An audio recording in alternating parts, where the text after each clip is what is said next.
දවසට සුමනගේ නෙතට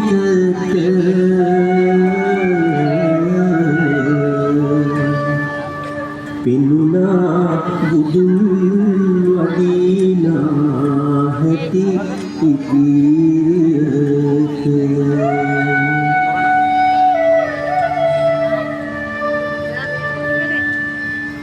ඔව් පින්වතුනි, සුමන දවසක හිමිදිවීම මල් උයනින් දෑසමන් මල් අටනැලිය නෙලාගෙන එම මල් පිරුණු වට්ටිය හිසමත තබාගෙන රජවාසලට යාමට පිටත් වුණා.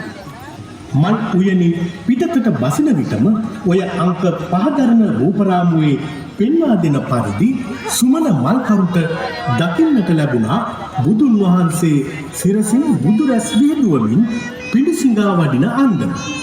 සුමන නැවතුණා. බුදු හිමිට ඉදිරියට වඩින්නට ඉඩ දුන්නා. සුමන මල්කරු හෙමින් බුදු හිමි පසුපසින් ගමන් කළා. ඔහුට ආසයි පිඬුසිඟා වඩින බුදුරජාණන් වහන්සේට කිසියම් දෙයක් පූජා කරන්නට. නමුත් මේ වෙලාවේ ඔහු ළඟ කිසිම දෙයක් නැහැ. හිතට හරිම කනගාටුයි. ඔහු අරගත්තා හිසමත තිබූ දෑසමන් මල් පෙට්ටිය වම් අතට. හිතුවා උන්වහන්සේට මල් 8 මිටක් පූජා කරන්න. ඔව්, මල් 8 මිටක්. නමුත් රජවාසල බිම්බිසාර රජතුමාට ගෙන යන දෑසමන් මල් කෙසේද බුදුන් වහන්සේට පූජා කරන්නේ?